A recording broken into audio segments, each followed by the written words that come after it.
अगर आप लौंग का इस्तेमाल नॉर्मली अपने घरों में कर रही हैं और आपको नहीं पता कि इसके कितने बेनिफिट्स हो सकती हैं सेक्सुअलिटी को इम्प्रूव करने के लिए, फर्टिलिटी को इम्प्रूव करने के लिए, प्लस आपको कितना यूज़ करना चाहिए और किस तरह से यूज़ करना चाहिए, इन सब चीज़ों को डिटेल में जानने के लिए वीडियो को एंड तक देखें। प्लस इसके अलावा मैं एक ऐसा क्वेश्चन पूछूंगी वीडियो के एंड पे जिसका सही जवाब देने वाले को एक फ्री कंसल्टेशन मिलेगी मरहम की तरफ से।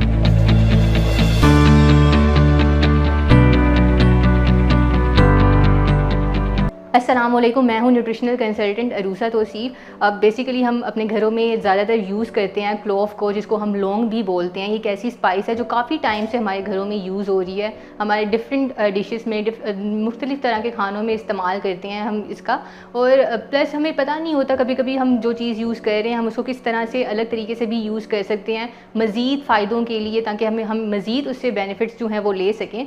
तो प्लस इसके अलावा कहा यह जाता है कि अगर जो लौंग है उसका इस्तेमाल देखा जाए तो बहुत ज़्यादा आपके लिए बेनिफिशियल रहता है। सिर्फ हेल्थ बेनिफिट्स नहीं बल्कि आपकी सेक्सुअलिटी के लिए, आपकी फर्टिलिटी को काफ़ी इम्प्रूव करता है। किस तरह से इम्प्रूव करता है? अगर रिसर्च के अकॉर्डिंग देखा जाए तो बहुत मेल्स और फीमेल्स की फर्टिलिटी को इम्प्रूव ये इस तरह से करता है कि इसके यूज़ से मेल्स में टेस्टोस्टेरोन का लेवल जो है वो इंक्रीज़ हो जाता है। अब टेस्टोस्टेरोन का लेवल इंक्रीज़ होगा तो मेल फर्टिलिटी, ये टेस्टोस्टेरोन एक ऐसा हार्मोन है जो कि मेल फर्टिलिटी को इम्प्रूव करता है। तो आप इसका यूज़ कर सकती हैं फर्टिलिटी को इम्प्रूव करने के लिए। अगर हम विमेन की बात करें, औरतों की, ख्वातीन की बात की जाए तो उनमें एक हार्मोन होता है जिसको हम ल्यूटिनाइजिंग हार्मोन बोलते हैं। ये एक ऐसा हार्मोन है जो कि मेंस्ट्रुएशन के लिए, ओव्यूलेशन के लिए काफ़ी हेल्पफुल रहता है। तो वो उसकी जो लेवल है वो ये बढ़ा देता है, जिससे कि आपको जो इरेगुलर पीरियड्स होती हैं उसका इशू जो है वो ख़त्म होता है। आपकी कभी कभी पीरियड्स में जो पीरियड्स का फ़्लो जो होता है उसको रिस्टोर करने के लिए आप ये यूज़ कर सकते हैं। प्लस इसके अलावा अगर देखा जाए तो मेल्स में स्पर्म प्रोडक्शन जो है उसको इन्हेंस करने के लिए, उसकी मोटिलिटी को बढ़ाने के लिए, प्रोडक्शन को बढ़ाने के लिए आप लौंग का इस्तेमाल कर सकते हैं।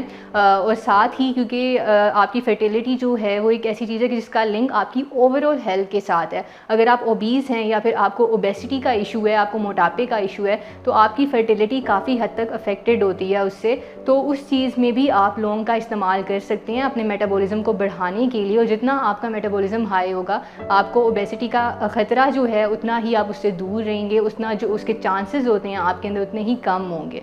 तो आप लौंग का इस्तेमाल ओबेसिटी के लिए भी कर सकते हैं, वेट लॉस करने के लिए भी कर सकते हैं। अब ये कुछ ऐसे बेनिफिट्स हैं जो कि अगर इसके अलावा और भी देखा जाए तो जो लौंग के इस्तेमाल से जो टेस्टोस्टेरोन का लेवल होता है फीमेल्स में और मेल्स में दोनों में बढ़ जाता है, जिससे कि सेक्सुअलिटी जो है वो इम्प्रूव होती है।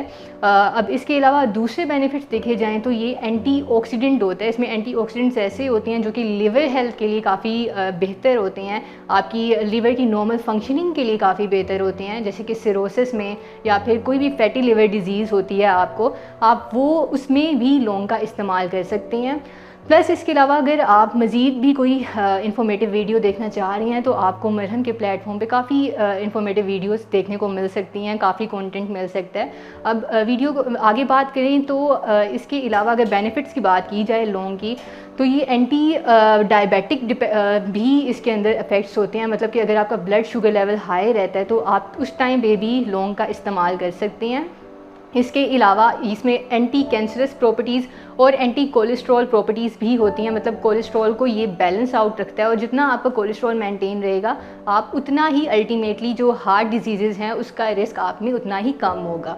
अब ये कुछ ऐसे बेनिफिट्स हैं जो कि काफ़ी कॉमनली आपको मिल सकती हैं लौंग के इस्तेमाल से। अब बात ये की जाए कि आपने लौंग का इस्तेमाल किस तरह से करना है और इसकी सेफ़ रेंजेस क्या होती हैं और आप किन चीज़ों के साथ इसका इस्तेमाल नहीं कर सकते, कब आपने इसका इस्तेमाल नहीं करना, उस बारे में बात करें तो सबसे पहले आप इसको यूज़ किस तरह से कर सकते हैं। आप नॉर्मली 2 से 3 जो है लौंग के दाने लें, उसको 1 ग्लास पानी में 2 कप पानी में आप उसको बॉयल कर लें 15 मिनट के लिए, और वो आप यूज़ कर सकते हैं अपनी फर्टिलिटी को इम्प्रूव करने के लिए। डेली बेसिस पे अगर आप यूज़ करें तो जो आपको इससे मज़ीद जो फ़ायदे हैं वो भी मिल सकते हैं। अब सेफ़ रेंजेस की बात की जाए तो आप एक दिन में 2 से 3 लौंग जो है वो सेफ़ली यूज़ कर सकते हैं, उसका आपको कोई साइड इफ़ेक्ट नहीं होगा। साइड इफ़ेक्ट आपको तब होगा जब आप कोई ऐसी मेडिसिन ले रही हैं जो कि ब्लड थिनिंग मेडिकेशंस होती हैं, जैसे कि एस्पिरिन हो गई या वारफेरिन हो गई।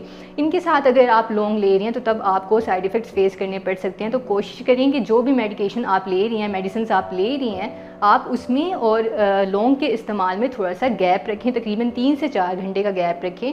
या फिर अगर आपको बहुत ज़्यादा ब्लड शुगर लेवल का इशू है कि आपका आपका ब्लड ग्लूकोज लेवल जो है वो बहुत ज़्यादा कम रहता है, या फिर अगर इसके अलावा आपको इशू होता है कि आपका ब्लड ग्लूकोज लेवल बहुत ज़्यादा कम रहता है, तो उस टाइम पे भी आपने लौंग का इस्तेमाल नहीं करना, क्योंकि ये इसमें ऑलरेडी ऐसे न्यूट्रिएंट्स होते हैं जो कि आपकी ब्लड ग्लूकोज लेवल को कम करते हैं। तो कोशिश करें कि अगर आपको हाइपोग्लाइसीमिया का इशू है तो उस टाइम पे आप लौंग का इस्तेमाल ना करें। इसके अलावा अगर आपको कोई भी सवाल पूछना चाह रही हैं या आपके दिमाग में कोई भी सवाल है जो आप क्लियर करना चाह रही हैं, तो आप कमेंट सेक्शन में कोई भी सवाल पूछ सकते हैं। आपकी अपनी